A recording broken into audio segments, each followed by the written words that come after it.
اگر اللہ اور اس کے رسول صلی اللہ علیہ وسلم کے حکم کے خلاف ہو تو پھر بات ماننے کی اجازت نہیں دی۔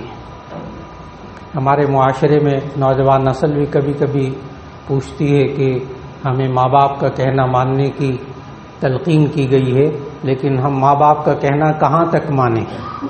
یہ ایک سوال کیا جاتا ہے نوجوانوں کی طرف سے، تو اس کا جواب اللہ تعالیٰ نے خود قرآن مجید میں دیا، وَصَاحِبْهُمَا فِي الدُّنْيَا مَعْرُوفًا، کہ دنیا کے کاموں کے اندر دنیا کے بارے میں دستور کے مطابق جو ان کی باتیں ہیں ماں باپ کی وہ مانو، لیکن لا تطع، ان کی مت ماننا جو کہ اللہ اور اس کے رسول صلی اللہ علیہ وسلم کے حکم کے خلاف ہو۔ نبی صلی اللہ علیہ وسلم نے یہ بھی حد بتائی کہ کہاں تک کہنا ماننا چاہیے۔ حدیث سنانے لگا ہوں، نبی صلی اللہ علیہ وسلم نے فرمایا علی المؤمن السمع والطاعة ما لم یؤمر بمعصیۃ، ایک مؤمن پر لازم ہے کہ وہ کہنا مان کر چلے ما لم یؤمر بمعصیۃ، جب تک کہ اس کو گناہ کا حکم نہ دیا جائے، یعنی اللہ اور اس کے رسول صلی اللہ علیہ وسلم کی نافرمانی کا۔ اگر اس کا حکم دیا جائے وہ بات نہیں ماننی، اس کے علاوہ بات مانتا چلا جائے۔ کہنا ماننا یہ چیز نبی صلی اللہ علیہ وسلم نے صحابہ کے اندر خوب پیدا کی، بہت پیدا کی، یہاں تک کہ اللہ تعالیٰ نے ہمیں عبادات بھی عطا فرمائی، تو ان میں آپ نماز کو اگر غور سے سمجھیں اور دیکھیں کہ ہم کرتے کیا ہیں نماز میں، تو اس کے بارے میں تو بعض مستشرقین نے بھی لکھ دیا، یورپی مفکرین، غیر مسلم مفکر جو اسلام کے بارے میں ریسرچ کرتے ہیں، کئی ایک نے لکھی یہ بات کہ مسلمانوں کو جو 5 وقت کی عبادت ادا کرنے کو کہا گیا ہے، جس طرح وہ 5 وقت کی عبادت میں ایک بندے کا کہنا مان کر چلتے ہیں، اگر یہ 5 وقت کی ٹریننگ مسلمان عام زندگی میں بھی اس تربیت کو لے آئیں تو یہ دنیا کی مضبوط ترین قوم بن جائے۔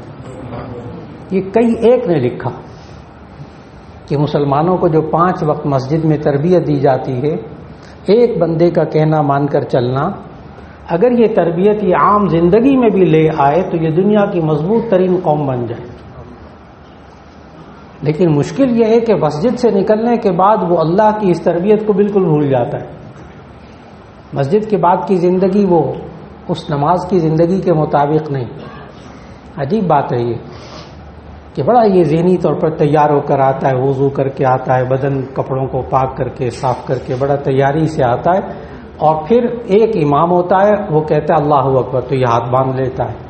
وہ امام اللہ اکبر کہتا ہے، یہ رکوع میں جھک جاتا ہے، یعنی ذلت کی حالت میں چلا جاتا ہے، صرف ایک بندے کی وجہ سے۔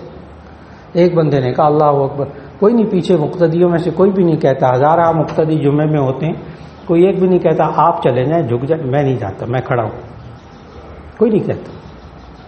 وہ اللہ اکبر کہتا ہے، سارے سجدے میں چلے جاتے ہیں، پیشانی کو زمین پر ٹیک دینا، اس سے زیادہ اور کیا پستی ہوگی۔ یہ اتنی پستی میں چلا جاتا ہے ایک بندے کے کہنے کے مطابق، کوئی نہیں کہتا میں نہیں جاتا سجدے میں، اچھا میں کھڑا ہوں آپ جائیں، سارے جاتے۔ اللہ تعالیٰ 5 وقت تربیت دیتا ہے۔ یہ جو شروع میں آیت تلاوت کی نا 10ویں پارے میں سورہ انفال کی آیت نمبر 46، آیت نمبر 46، یہ شروع میں نے تلاوت کی۔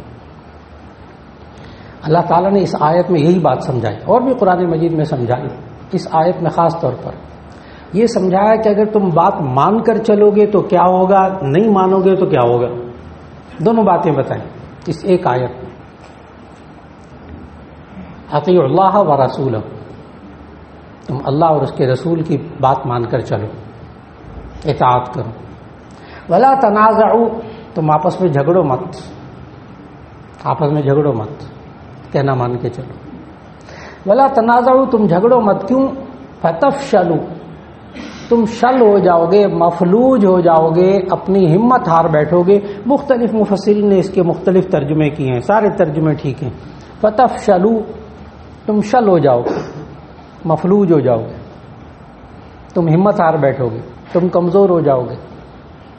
وَتَذْهَبَ رِيحُكُمْ، اور تمہاری ہوا، لفظی ترجمہ، تمہاری ہوا اکھڑ جائے گی، یعنی تم ثابت قدم نہیں رہو گے، تمہارے پاؤں زمین پر نہیں جمیں گے۔ تم بالکل ایک بیکار قوم بن جاؤ گے، نہ کہنا ماننے والی قوم، نہیں ماننا۔ یہ مزاج ہے بسا اوقات شاگردوں کے اندر بھی، بسا اوقات یہ بات، یہ کیفیت لانی پڑتی ہے، بات منوانے والی، اور وہ استاد بڑا کامیاب ہوتا ہے جو بات منوانے کی پوزیشن میں آ جائے کہ بھی میرا کہنا مانو۔ اب وہ نہیں ماننا جو اللہ اور اس کے رسول صلی اللہ علیہ وسلم کے حکم کے خلاف ہے۔ اگر شوہر بیوی کا کہنا ماننے والا ہو جائے اور بیوی شوہر کا کہنا ماننے والی ہو جائے، گھر کے اندر فضا بن جائے کہ سب کہنا مان کے بڑوں کا چلتے ہیں، کتنا سکون ہو اس گھر کے اندر۔ ٹھیک ہے، اختلاف رائے ہوتا ہے، اپنی مرضی ہوتی ہے، وہ طریقے سلیقے سے بیان کی جا سکتی ہے، لیکن جھگڑا تو نہ ہو نا، فساد تو نہ ہو۔ اور آج دنیا کے اندر مختلف قومیں مضبوط ترین قومیں بنی ہیں صرف اس وجہ سے کہ وہ اپنے بڑوں کی بات مان کر چلتی ہیں۔ ایک قانون بنا دیا جاتا ہے، سارے اس پر عمل کرتے ہیں، کوئی نہیں عمل کرتا تو قانون کے ذریعے وہ عمل بھی کرواتے ہیں۔ جب مزاج بن جاتا ہے بس پھر وہ قومیں خوب ترقی کرتی۔ اختلاف رائے وہاں بھی ہوتا ہے، لیکن وہ اختلاف رائے اپنی جگہ احترام کے ساتھ، جھگڑے کی صورت میں نہیں، تنازعات کی صورت میں نہیں۔ کبھی کبھی صحابہ کرام رضوان اللہ علیہ مجمعین میں ایسا بھی ہوتا تھا کہ نبی صلی اللہ علیہ وسلم کوئی حکم فرماتے، صحابی کے ذہن میں کوئی اچھی اور بات آ جاتی، نافرمانی مقصود نہیں، کوئی اور اچھی بات آ جاتی، صحابی اس پر عمل کر لیتے، نبی صلی اللہ علیہ وسلم کو وہ بھی پسند نہیں تھا۔ پھر میں الفاظ دہراؤں، ایک صحابی کو نبی صلی اللہ علیہ وسلم کچھ کہہ دیتے، صحابی کے ذہن میں کوئی اچھی بات اور کوئی متبادل اچھی بات ہوتی، صحابی اس پر عمل کر لیتے، نبی صلی اللہ علیہ وسلم کو یہ بھی پسند نہیں تھا، صرف اس وجہ کہنا کیوں نہیں مانا، کہنا مان کر کیوں نہیں چلے۔ یعنی صحابہ کے اندر انہوں نے ایک مزاج پیدا کر دیا تھا کہنا ماننے کا، اللہ اور اس کے رسول صلی اللہ علیہ وسلم کی اطاعت، اللہ نے کہہ دیا مان رہے، رسول صلی اللہ علیہ وسلم نے کہہ دیا مان رہے، انہوں نے کہا کہ نماز پڑھو، یہ نماز پڑھتا ہے، اور نماز بھی ایسے پڑھتا ہے کہ ایک بندے کا کہنا مان کے سب کچھ کرتا ہے، یعنی امام کا کہنا مان کے ایک بندہ ہے۔ یہی نظام پوری زندگی کے اندر اللہ نے سکھایا۔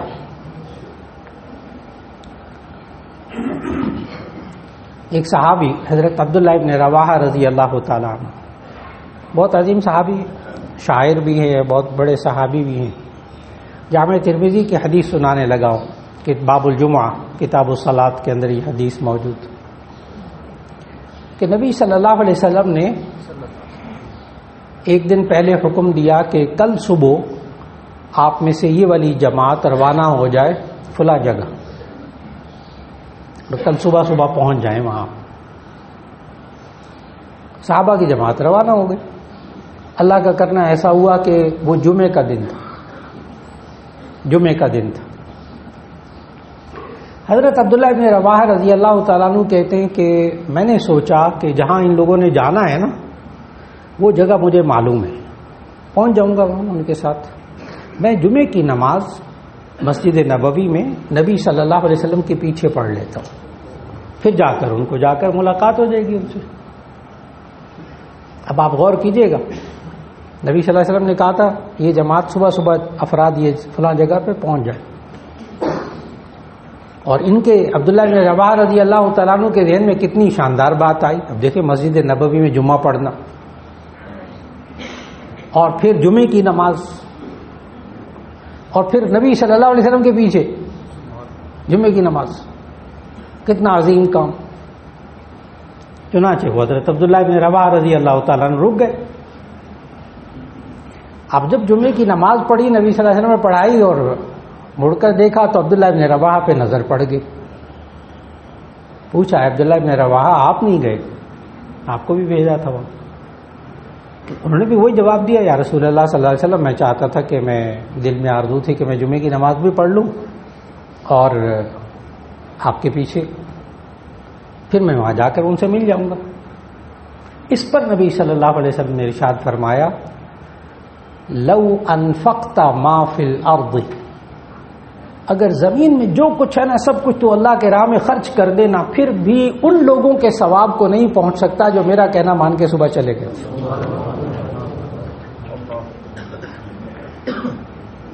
اور نبی صلی اللہ علیہ وسلم کو پتا تھا کہ جمعے کا دن ہے، جمعے کی نماز ہے، لیکن وہ کوئی کام بہت اہم ہوگا نا جہاں بھیجنا تھا. اب اگر تم زمین میں جو کچھ ہے وہ خرچ کر ڈالو اللہ کی راہ میں تو تم اس جگہ تک نہیں پہنچ سکتے جو کہ میرا کہنا مان کے لوگ پہنچ گئے. اس طرح صحابہ کرام رضوان اللہ علیہ مجمعین کا ذہن بنایا، اور یہ ذہن آج نئی نسل کے اندر پیدا کرنے کی بہت ضرورت ہے. نبی صلی اللہ علیہ وسلم کے تو اللہ تعالیٰ نے بعض حضرات کہتے بھی ہے کہ جی ہمیں اطاعت کا حکم ہے یا اتباع کا حکم ہے، دونوں چیزوں میں فرق کرتے ہیں بعض لوگ کہ جی اتباع کا حکم ہے یا اطاعت کا حکم ہے. دونوں میں فرق بتا دوں آپ کو. اطاعت کہتے ہیں کہنا ماننا، اطاعت کہتے ہیں کہنا ماننا، بات مان کر چلنا، جیسا کہا گیا ویسا کریں. اور اتباع کہتے ہیں نقش قدم کے مطابق چلنا، جیسا کر رہے ہیں ویسا کرنا. ٹھیک ہے، قرآن مجید میں اطیعوا اللہ و اطیعوا الرسول کا حکم ہے، بالکل درست کہ اللہ اور اس کے رسول کی بات مان کر چلو، لیکن قرآن حکیم میں اتباع کا بھی حکم ہے. قل ان کنتم تحبون اللہ فاتبعونی یحببکم اللہ. قل ان کنتم تحبون اللہ، آپ کہہ دیجئے نبی صلی اللہ علیہ وسلم، آپ کہہ دیجئے ان کو، ان کنتم تحبون اللہ، اگر تم اللہ سے محبت کرتے ہو، فاتبعونی، تو میری پیروی کرو، میری اتباع کرو، جیسی میں زندگی گزارتا ہوں ویسے کرو، ویسی زندگی گزارو. یحببکم اللہ، اللہ تم سے محبت کرے گا. بالکل اسی طرح آپ خود زندگی میں دیکھتے ہیں، بہت دفعہ دیکھتے ہیں، آپ کے ادارے میں آپ کسی جگہ کام کرتے ہیں، فیکٹری میں ہیں، دفتر میں ہیں، وہاں آپ کے ماتحت لوگ کام کرتے ہیں. بہت آسان سی بات ہے، جو آپ کے ماتحت آپ کی بات مان کر چلتا ہے آپ اس کو پسند کرتے ہیں. بہت سیدھی سی بات ہے، آپ اس کو اچھا سمجھتے ہیں. بالکل اسی طرح اولاد کے اندر اور نئی نسل کے اندر، جہاں کسی درسگاہ کے اندر ایک استاد ایسا ہو جو پڑھاتا ہو اور اس کے شاگرد اس کی بات مان کر چلتے ہو، کہنا مانتے ہو، اس پوری کلاس میں سکون ہوتا ہے، پوری کلاس میں سکون ہوتا ہے. اب کہا لکھو تو لکھے، اب کہا صرف سنو تو سنے، اب کہا جائے یہ کرو وہ کرے. بالکل اسی طرح ہمارے گھروں کے ماحول کے اندر اگر بات ماننے کی فضا بنا لی جائے، اور اس پر محنت کرنی پڑے گی، محنت کرنی پڑتی ہے، گھروں کے اندر بات ماننے کی فضا بنا لی جائے. اور ہمارے یہاں کمزوری کیا ہوتی ہے؟ ہمارے یہاں کمزوری یہ ہوتی ہے کہ شوہر اور بیوی کی سوچ کیا ہوتی ہے. ہمارے معاشرے کے اندر سمجھایا بھی جاتا ہے، دیکھو بیوی کی زیادہ بات مان کر مت چلو، سر پہ چڑھ جائے گی. اور اگر شوہر بیوی کی بات ماننے لگے تو سارے لوگ تانا دیتے ہیں، دیکھو زن مرید ہو گیا، بیوی کے نیچے لگ گئے. اللہ کے بندے، اس کی زندگی خراب کر دی آپ نے، اس کی زندگی خراب کر دی. اگر شوہر کو پتا ہو کہ میں کوئی درست بات کہوں تو بیوی ضرور مانے گی، اور بیوی کو پتا ہوگا میں جائز بات کہوں گی تو شوہر ضرور مانے گا. کتنی گھریلو زندگی وہ پرسکون ہوتی ہے. اور بالکل اسی طرح اگر ہم نئی نسل کو، اپنی اولاد کو، اپنے بچے اور بچیوں کو ادھر کمانڈ دیں اور ادھر وہ بات کو سمجھ جائیں، اس کو فالو کریں، اس کے مطابق عمل کریں، وہ گھر کی زندگی کتنی سکون ہوگی، کتنی سکون والی زندگی ہوگی. اور جہاں آپس میں لڑائی جھگڑے ہوں، جو اللہ نے اس آیت میں بتایا، ولا تنازعوا، تم آپس میں جھگڑو مت کہ فتفشلوا، تم خود مفلوج ہو جاؤ گے. گھروں کے اندر ہر وقت لڑائی جھگڑے، ایک دوسرے کی بات نہیں ماننی، ایک دوسرے کو سمجھنا نہیں، اس کے نتیجے میں انسان کو سکون نام کو نصیب نہیں ہوتا وہاں اس گھر کے اندر، اس معاشرے کے اندر.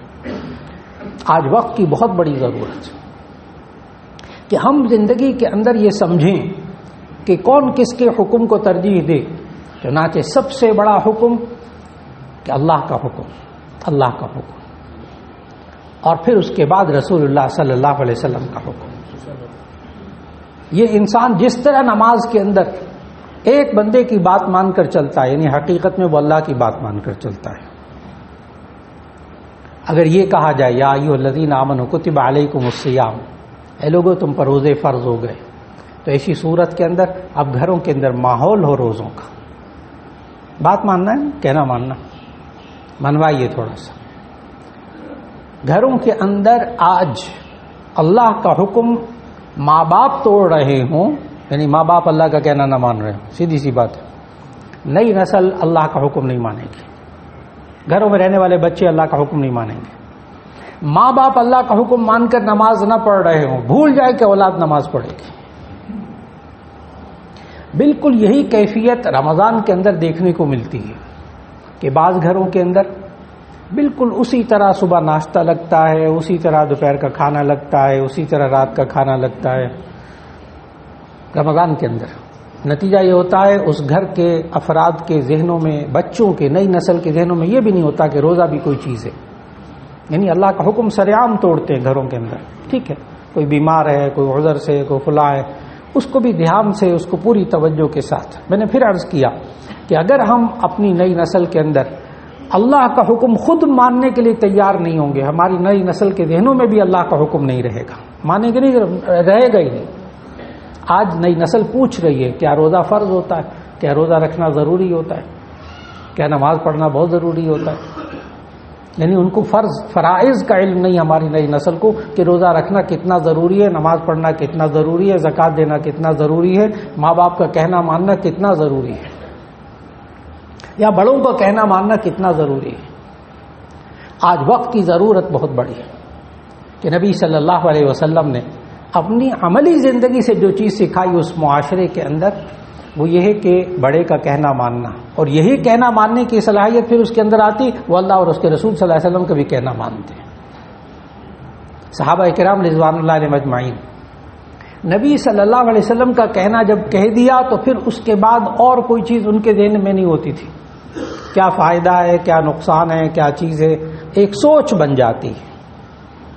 یہی بات انسان اللہ کے احکام کے بارے میں ذہن نشین کرے، اور یہ درست ہے کہ نبی صلی اللہ علیہ وسلم منوانے کے لیے نہیں آئے تھے، بات پر پیغام پہنچانے کے لیے آئے تھے، درست بات۔ بس اوقات یہ کہا جاتا ہے کہ آپ منوانے کی پوزیشن میں کیوں آتے ہیں، آپ بس بات کہہ دیں، بس نبی صلی اللہ علیہ وسلم کا بھی کام یہی تھا کہ بات کو پہنچا دیں۔ قرآن مجید میں بھی اللہ تعالیٰ نے ہمیں یہی سکھایا۔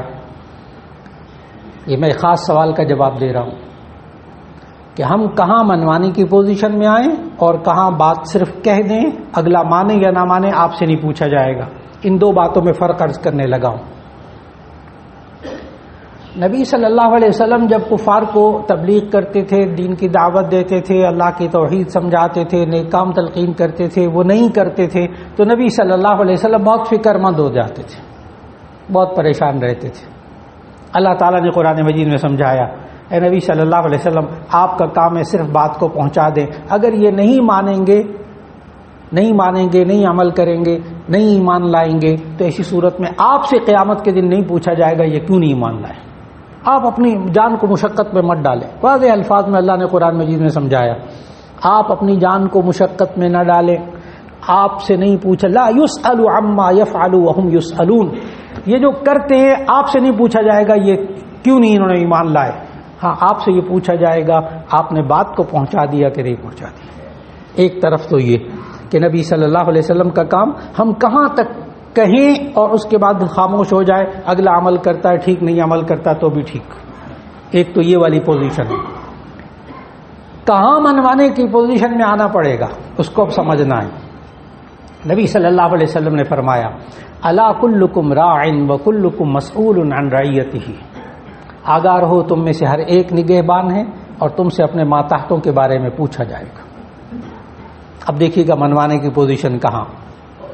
پھر فرمایا کہ ایک شخص اپنے بچوں اور اپنے گھر کے بارے میں اس سے پوچھا جائے گا، اس کی بیوی بچوں کے بارے میں اس سے پوچھا جائے گا۔